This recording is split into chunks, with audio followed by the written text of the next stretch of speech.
and welcome to this episode of The Digital Marketeer. I'm your host, Stephanie Beach, CEO and founder of SMB Media Consulting. Here at SMB, we are a performance-driven agency helping brands, agencies, and publishers achieve success through paid and organic media. Today on our show, I'm thrilled to welcome back Daphne Subar, the creative mind behind Subar Sweets. Her last visit, Daphne has continued to grow her business in exciting and meaningful ways. She's now partnering with more corporations to make gifting intentional, personal, and unforgettable. If you have not tried her cookies, I highly recommend trying them because they are unique, they are delicious, and they are great for gifts.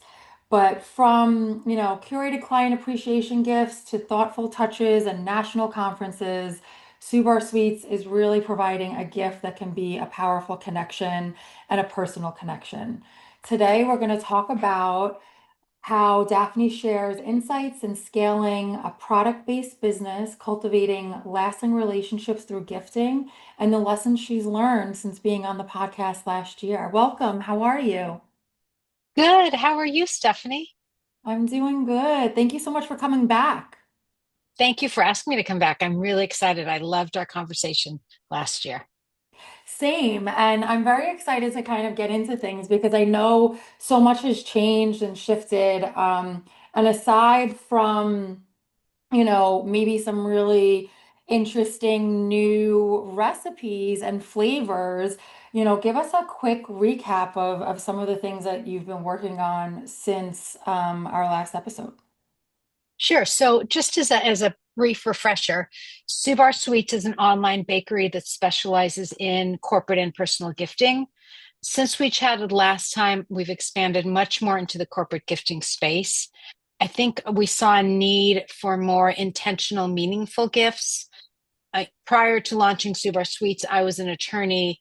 I received my fair share of those somewhat generic and unmemorable gifts, and I really realized that that's a need out there. People, especially in today's world, really want to feel connected and really want to feel noticed. And we've been working with our corporate clients to really make gifting personal and intentional and memorable again.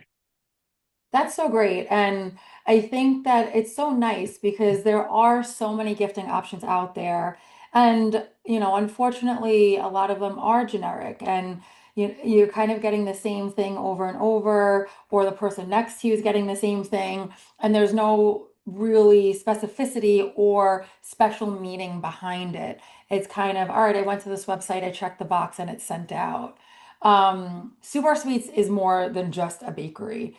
Even with our last conversation, the personal touch and the amount of time that you put into it and the different flavors that you come up with are truly delicious and amazing. But it really truly is like a gifting experience which is something you don't hear every day. So can you share a little bit how you make those clients feel that it's personable and intentional and making it memorable? Yes. And I think you kind of hit on it when you said gifting experience, because that's what we're trying to do. We're trying to make it a easy experience for our clients. So we really work directly with our corporate clients, kind of take in and help them with a gifting plan. Nobody has time to really gift, but it is really important. So we meet with our corporate clients and we come up with a plan for them to show appreciation or gratitude to their clients, their employees, or their, vendors, or just people that they work with. And then what we do is when we send the gift out, it is really an experience. It comes beautifully packaged in our pink branded box.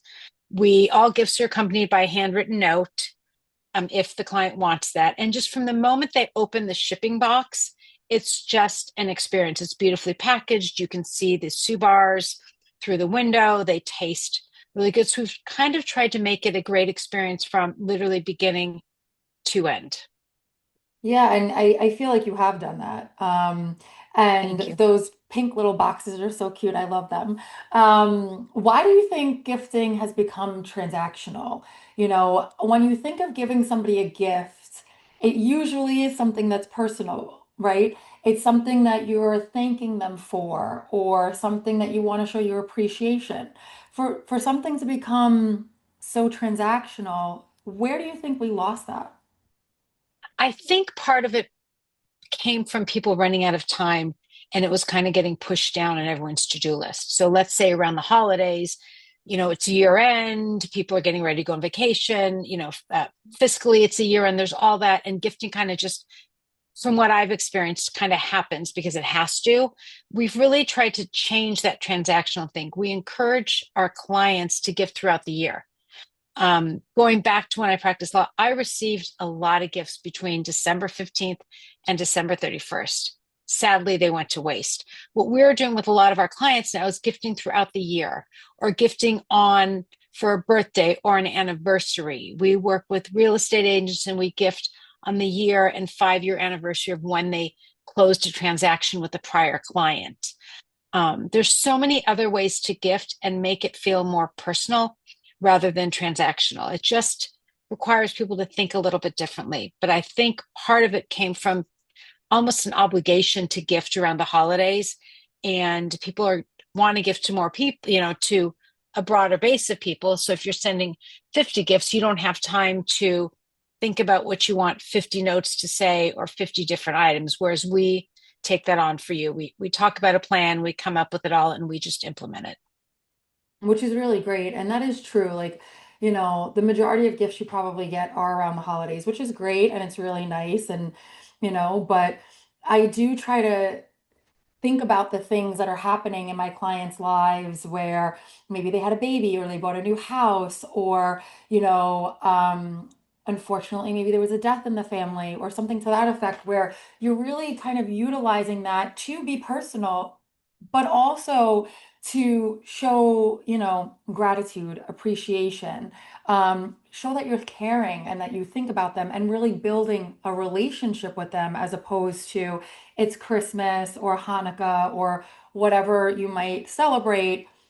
Here's a gift. And I think that that's kind of what makes it special as well, is like going beyond the traditional holidays and really kind of taking an extra 5 minutes, like it doesn't really take that long either to just be like, I'm thinking of you. Exactly. And I think you hit on it with the building the relationship also. People are feeling isolated.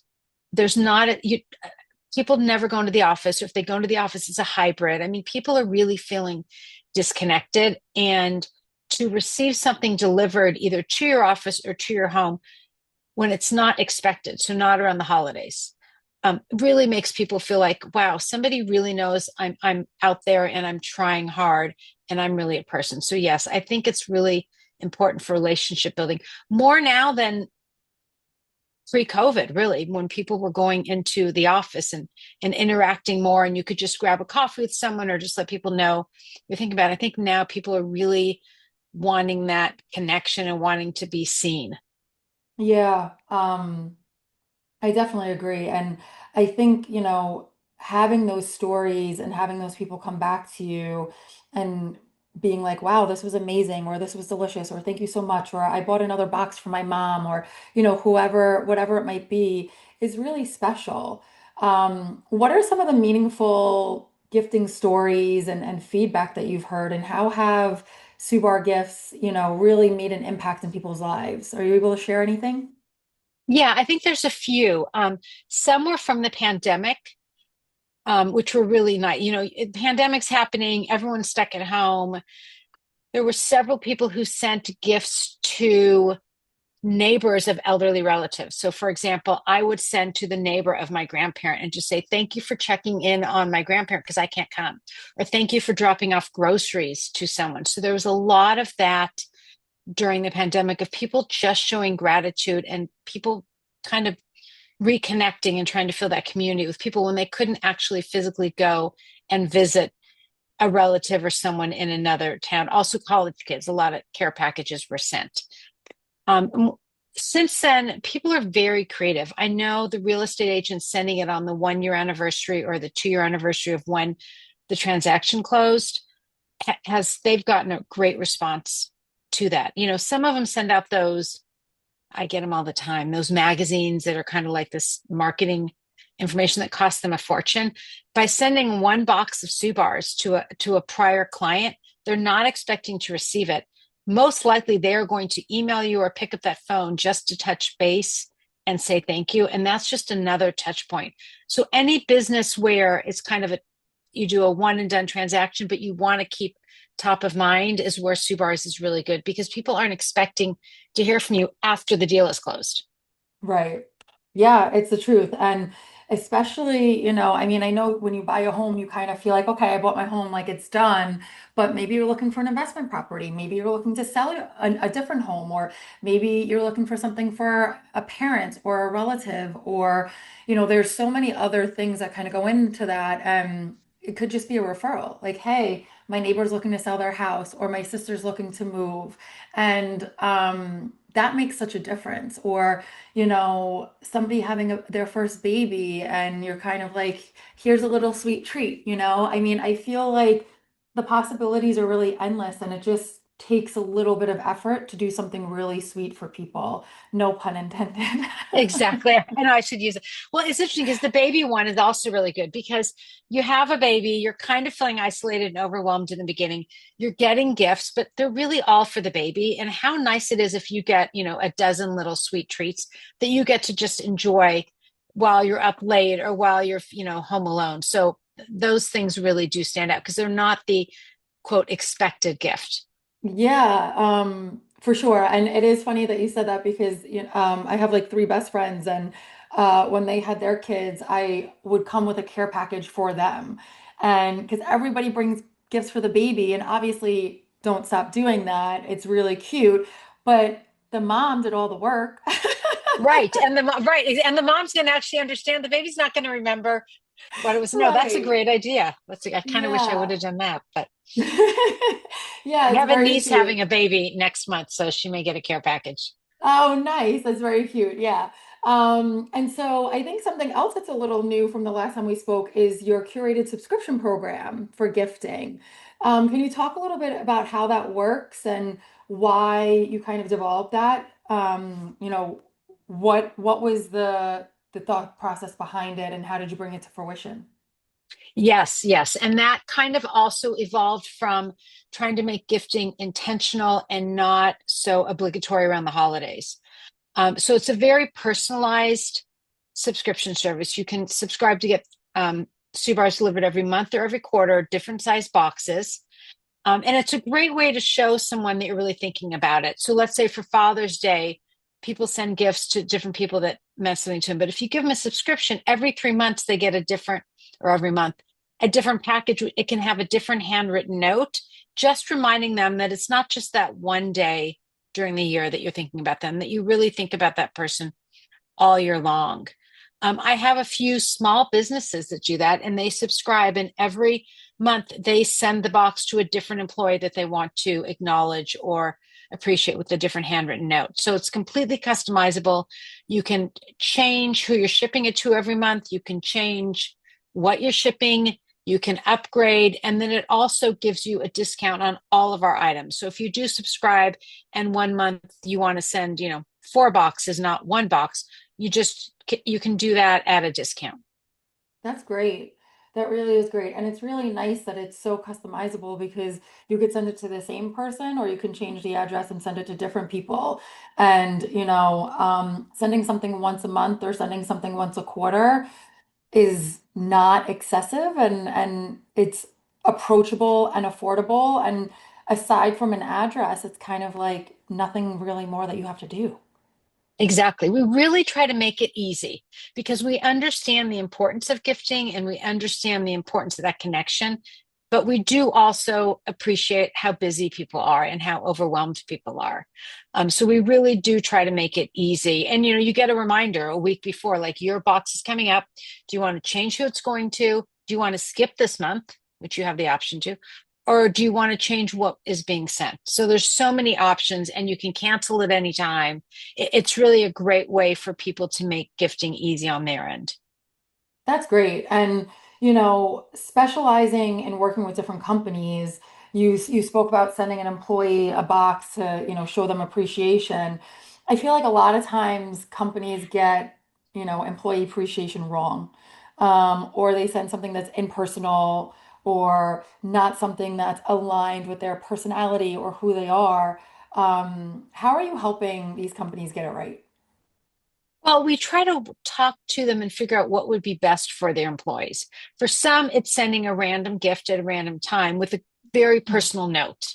They're all handwritten, as I said. We write them, but you tell us what to write.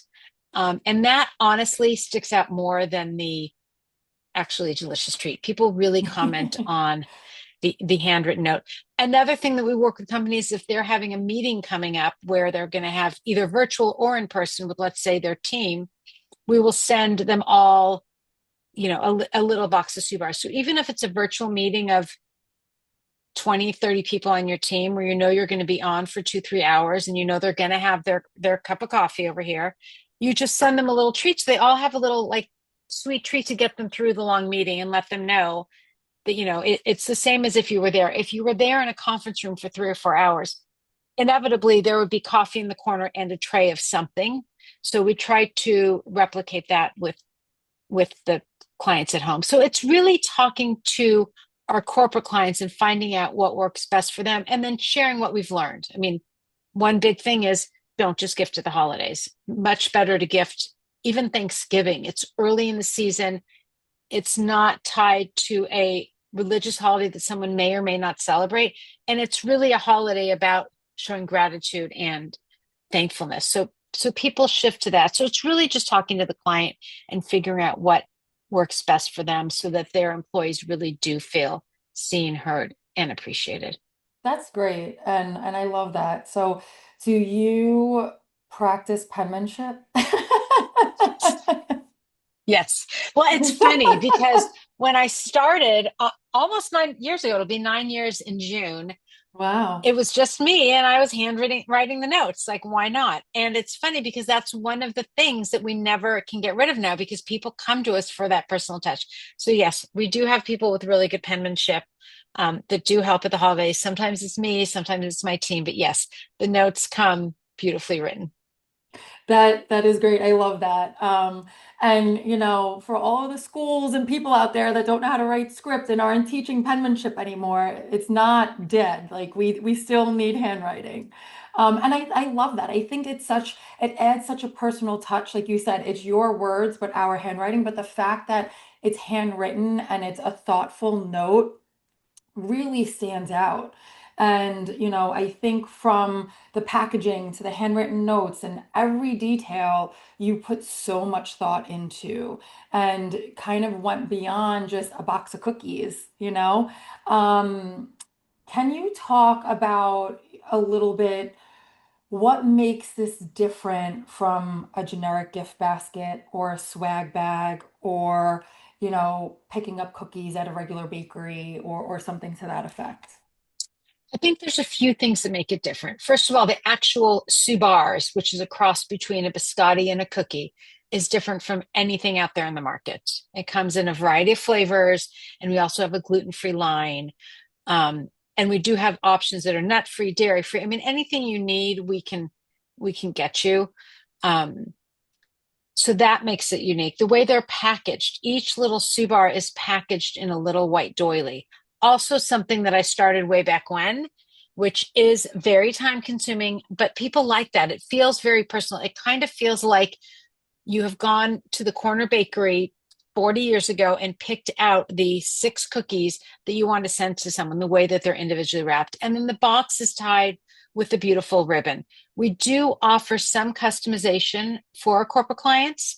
Sometimes they add a different ribbon with their logo or um, a hang tag or what's called a belly band, which is like a cardboard thing that fits around the box. There Hmm. are ways to personalize them also for your corporation, which you wouldn't get when you just pick up cookies down the street. But it's really the whole experience. And then the handwritten note is really, the icing on the cake.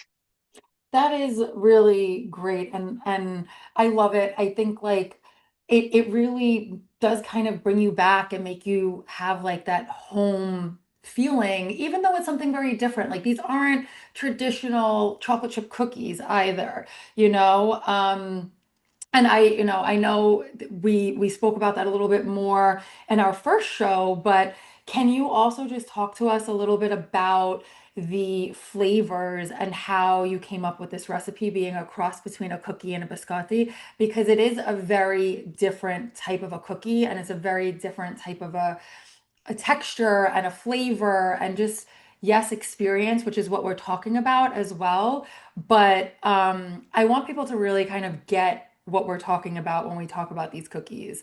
It's not your Toll House home baked like chocolate chip or peanut butter cookies. These are very different and unique and elevated um, type of a bar that I don't even know like the words to really articulate it because it really is unique and the flavors, sometimes you look at them and you're like, oh, but then you taste them and you're like, oh.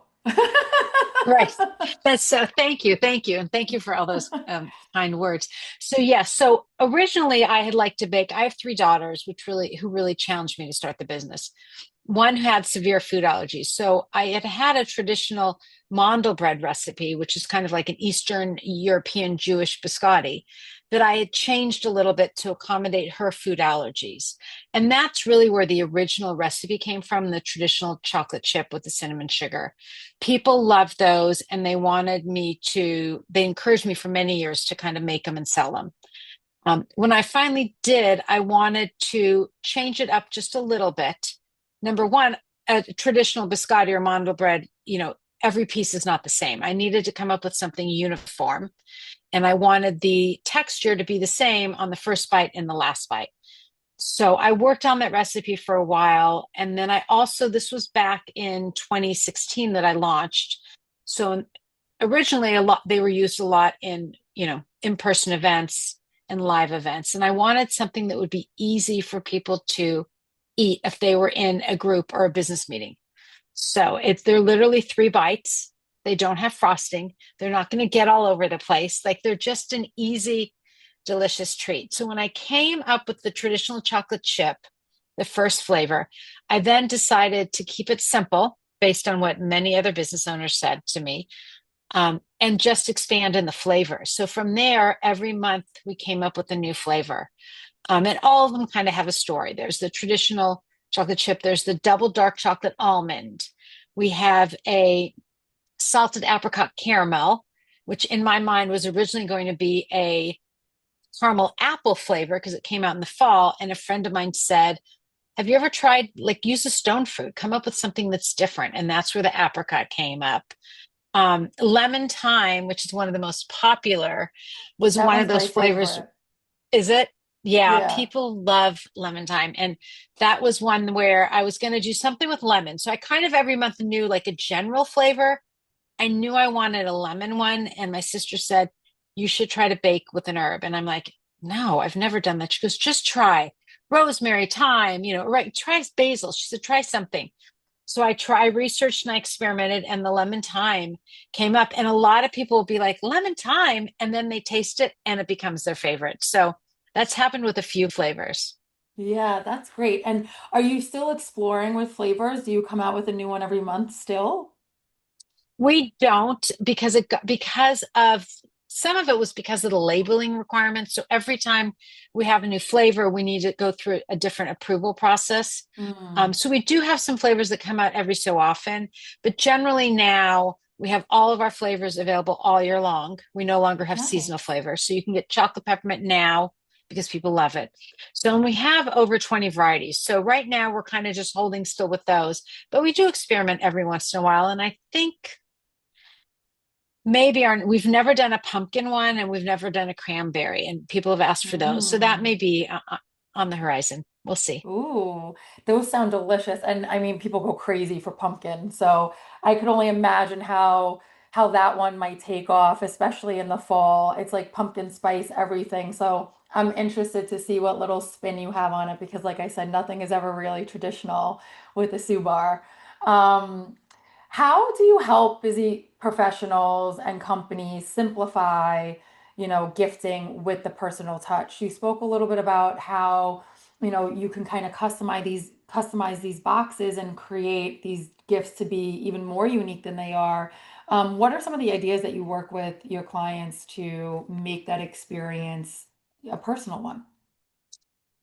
So we try to make it easy and personal. Exactly. So to make it easy, what we do is if they're going to, let's say a company is going to want to send a box of Sue bars to all their employees for the year, January 1st, we just set up a Google Doc that has all their employees and their birth dates in there. They can add and take away from that Google Doc. If somebody leaves or somebody comes, or I guess a birthday would never change. And then every week we will send out for the birthdays in that week, and they don't have to worry about it. And the end of the month, we send them an invoice, itemized. They know what's been sent to who, and they don't have to worry about it. So it's really after we meet with them, we'll kind of take their information and we take it from there. Nobody needs to sit down on our website and input in 50 or 100 addresses for their employees. We take the entire process over. And then to make it personalized, some people will send the same note.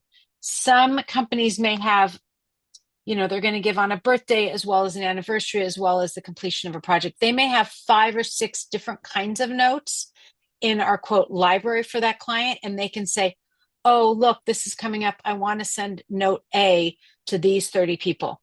We pull that note. We know it says, Dear Stephanie, well, I always put the name, congratulations on finishing up your latest project. We look forward to, continuing to work with you, or something like that. So we always will personalize with the name, but there will be, different form notes, which makes it easier. They also have the option to send us the text for 30 different notes. It doesn't matter, but usually after a while, we can kind of cut and paste from certain notes for them to make their life easier. That's great. And it really kind of makes it a no-brainer. It makes it super easy, super personal, and super meaningful, you know? Setting up a Google Doc, I mean, yes, if you have thousands and thousands of employees, it might take you a minute or two, but that's all information you already have, and you kind of Exactly. just reformat it and send it over, and what's done is done. And if someone does leave the company, it's kind of like the same way you would delete their email address. You go in there and just kind of remove that line item and take it from there, which just makes it so easy, which is so nice. You've worked with Exactly.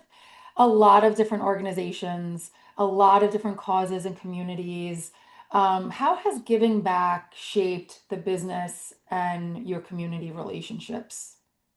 Well, giving back has always been important to us from the beginning. It's really part of our mission, our underlying desire. I feel very fortunate that my business has now been around for 9 years.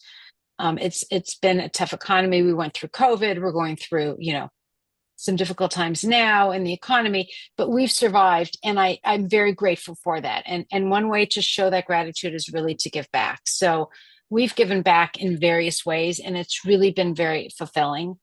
During the pandemic, we hired a bunch of unemployed local hairdressers, restaurant workers, all that to kind of make all of our local deliveries. So rather than paying the postage and shipping them through UPS and USPS, I hired these individuals and I gave them the exact same price. So they actually made some good money that I would have paid for shipping, and they delivered them. And it was great. They got some money, they were busy, and people actually loved having someone ring the bell and hand them a bag versus a box appearing in the mailbox.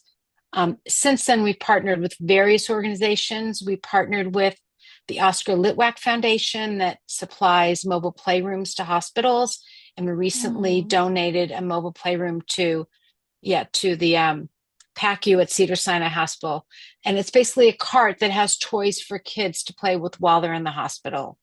Now we're partnering with Everyday Action, which is another great organization. They repurpose unused food from movie sets, television productions, and even some grocery stores, and pick that up and deliver it to those that have food insecurity or unhoused. And we support them by donating back a portion of some of our sales, as well as donating actual product. That's amazing. And that's so nice and kind of you. And it really does make a difference. And it's nice to feel like you're able to have or touch these people in a way that maybe you wouldn't have been able to before, and be involved in a way that you maybe wouldn't have been able to before. Um, you know, it's really, I love when I hear things like that, especially, giving back to food and children and stuff. And everybody could do something in a small way, but it has such a big impact for those that are receiving it. And I think that that's really special and what people don't always kind of think about, but that's really what it's all about is, these children are now having these toys and being able to play and be kids in a hospital that, who knows why they're really there, but it's obviously not a good reason, and they're probably there for a long time, right? So to allow them to just be children or to have these delicious cookies or be able to fund people repurposing food to be able to give people food that can't afford it or, don't have a home is really, really special. And, thank you for doing that. It's really meaningful and amazing. Um, Thank you. Thank you. One thing we recently did also is after the fires, out in LA, we had some devastating fires in January. And what we did is if people let us know about people that were lost their homes or had relocated because we didn't really have access to where they were, we would send them just a box of Subars. So somebody who's living in a hotel or even living with a family, or families that took in, people who had lost their homes, we just sent them a little box because I feel like they needed everything at that point, and there was places where they could pick up clothing and some of those things, but there was never anything kind of extra for them, and they had been through mm. horrific things. So we just sent them a box of sweets and said, we know you're going through a tough time, but just, here's just a little sweetness. And hopefully that made an impact. I don't know if it did, but we do try to constantly look at what's going on out there and really reach out to people and just really try to make things just a little bit sweeter. We're all going through things, and everyone can just use a little extra something. It's the truth. I mean, I tell, my daughter too, like, you never know what somebody is dealing with, so just always be kind. A smile is free, and sometimes that smile means something to somebody. And I think your cookies definitely made a difference in those people's lives in, adding a little bit of sweetness and just feeling like they're taken care of and that they're being seen. Those fires were devastating and people truly lost everything.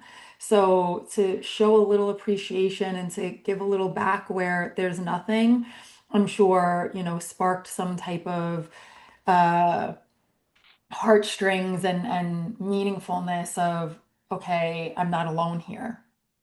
I hope so. I hope so. I mean, that was our intention. So hopefully it made someone's feel a little bit better. Yeah.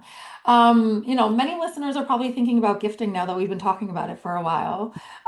Whether it's clients or friends or teams or, a friend, whatever it might be. What advice do you give them when choosing a gift and how to make it meaningful? One of some advice I would give to someone is just do it. Like, don't overthink the gift, whatever it is. I've been in situations where I feel like years ago, I would overthink what to send someone. If someone passed away, I would overthink what to say. Just say something or just send something. About 4 or 5 years ago, one of my daughters was battling cancer. She's fine, but it was during COVID and we were very isolated and very overwhelmed. And I got notes and little gifts from people that I did not expect and meals. And it was so heartwarming. And my husband and I used to turn to each other and say, oh my gosh, for so long, we always kind of overthought things where you should just send something, even if it's something small, or send a text or send an email. Just make that connection. It almost doesn't even matter what you say, but just let someone know that they're going through a hard time. And since we experienced that and we benefited from so much kindness, my advice is just do something. Don't even overthink it. Just get something on the way because people really appreciate being seen and knowing that they're cared for. Yeah, definitely. And I'm so happy to hear that your daughter is doing well and is doing better. Especially during that time where she had to be alone probably for, treatments and things like that. So it's really nice when people do reach out and just show you that they're thinking about you.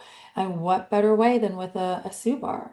Um, what flavors do you think people should send to feel appreciated and why would you choose those flavors?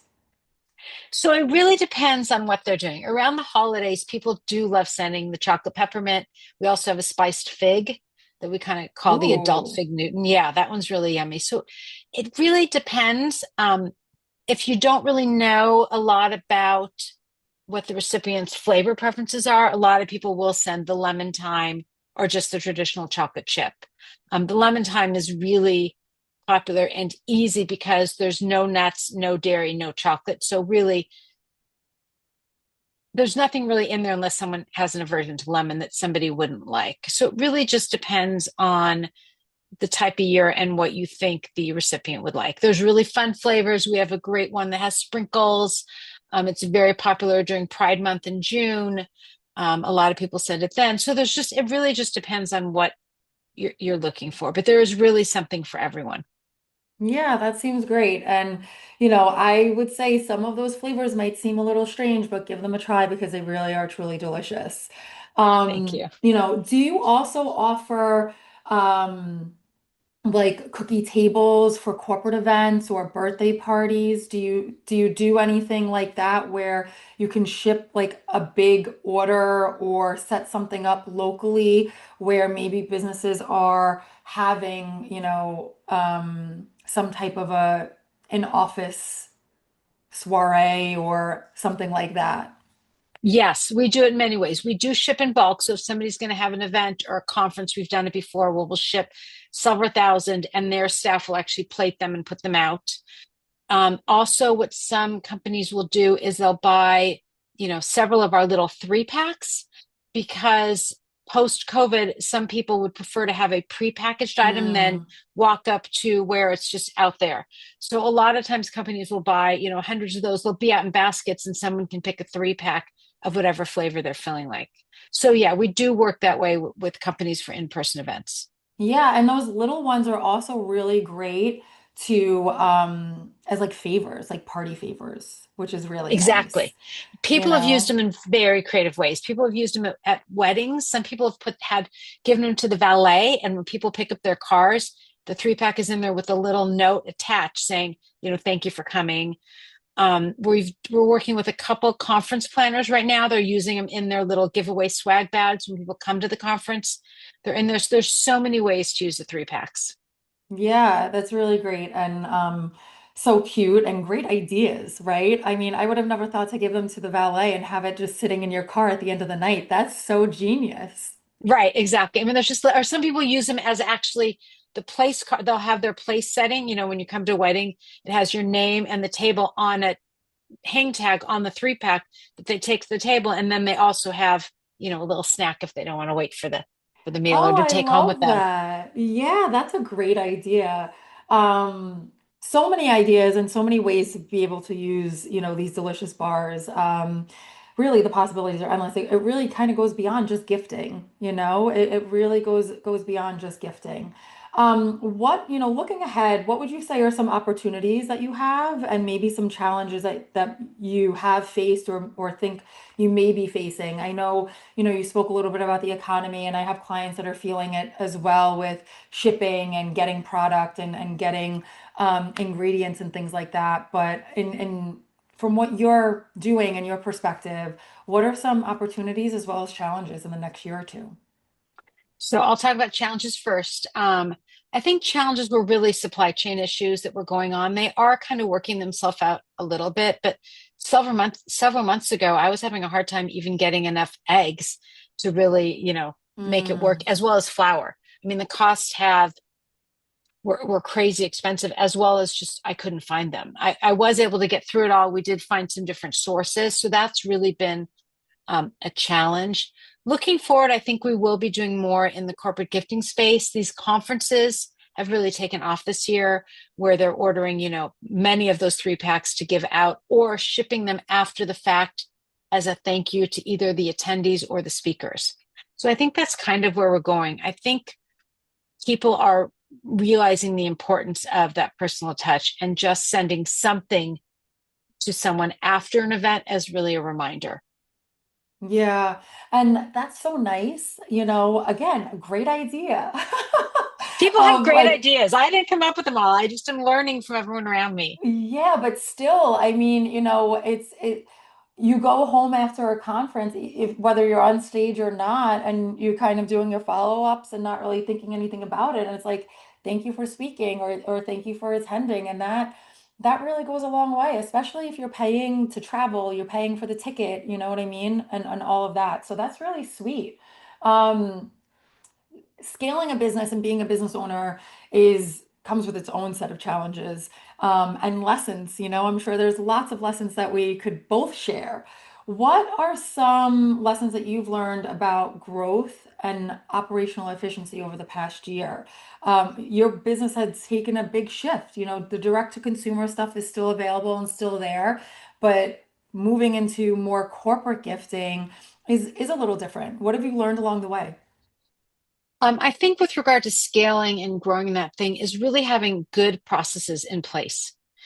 I have SOPs for everything in my company, from the littlest thing that you think would be obvious onto something more complicated. And it's interesting, without them, you don't realize how many things can be interpreted a different way. So I can ask someone on my team to do, let's say, input these 200 orders from this one client that has 200 addresses. But if you don't explain exactly how you like it so it works efficiently, it's not going to happen. So we've really broken down all of our processes, documented them all, and they're in the SOPs. The other thing is to not be scared of growth. In the beginning, even when I first started out, I loved it and I wanted to grow, but I was really scared of putting systems into place to allow it to grow. I started out of my home kitchen, and when it came too big for that and I had to move to a commercial kitchen with the staff there, I was scared and I kind of hesitated and I waited too long to do that. Just advice to someone: be just allow it to grow and don't be scared and just try new things, but always keep everything documented and systems in place so that you always know how everything's going to flow. Yeah. Um, those are some really good lessons. And I think, fear definitely holds us back sometimes. And I think it's great to kind of let that go and just do it. What's the worst that can happen? It doesn't work, right? You just Right, take a step exactly. back. Um, so for aspiring entrepreneurs in the food industry looking to build a business, what's the key piece of advice that you would give them? It's not an easy market, and being in the food industry, there's so much that you do have to think about with allergies and what people like. And I feel like sometimes that could also go down a rabbit hole in of itself, right? Are people going to like this? Are they going to eat it? Do I need to have a different, ingredient? Do I have to have different versions? What would be a piece of advice for someone in the food industry that's looking to get started? I think a good piece of advice, then I received it from others, both in the food industry and other industries, is keep it simple. So when I decided to leave the practice of law and launch Subar Sweets, I knew I wanted to do this one product, which was our traditional chocolate chip. But then I thought, oh, well, if I can do that, I can then do cupcakes and I can do cakes and I can do brownies. And someone said, keep it simple. And I'm really glad I did, because we got one product down and we were able to expand in the different flavors. But I kept it very simple on what we were doing. And that really helped. I think if I would have started doing various other baked goods, I'm not sure it would have had the impact and I would have been as successful as I was. Because once I had the one product, and people were sending them, the direct to consumer, and people were enjoying them, then suddenly people were asking me about gifting. And I realized it was very easy to transition because we had one product, it was shipped one way, it was packaged one way, it was prepared one way. We were able to kind of shift and do different things. So keep it simple. And the other bit of advice is don't be scared. Like, just do it. As you just said, if it doesn't work out, that's okay. But you got to try it and don't let fear get in your way. I love that. I love that. Well, Daphne, thank you so much for being here. This was really great. I love seeing how your business has grown, how things have shifted. You never know where you're going to be in a year, right? And the fact that you've been in business for 9 years, wow, that's amazing. Thank you. Congratulations. Are there Thank you. any future developments or plans or sneak peeks of anything that you're working on that you can give us a glimpse into? Not too much that I can give you a glimpse into, but really you'll probably hopefully be seeing Sue bars at more and more events. And we do ship nationwide. So if you haven't seen them yet, you may see them in your neighborhoods. Awesome. Well, thank you again. If our listeners want to work with you, continue the conversation, learn more about your product, or find your product, where can they find you? So the best way to find our product is on our website, which is www.subars with an a Z sweets.com. Or anyone can email me directly at Daphne, Daphne, at subarsweets.com, and I would love to help them. Awesome. Well, thank you so much, Daphne. This was really great. I really appreciate the time. And I hope that in our next conversation, we are talking about Subar's being everywhere and so many people already knowing the brand. So I appreciate your time and thank you so much. Thank you, Stephanie. I love chatting with you. And to all our listeners, thank you so much. Please order your Zubars now. And if you have any questions or, want to set up a subscription or anything, please reach out to Daphne. This was a fun episode, and please don't forget to subscribe, like, and share. Until next time, everybody.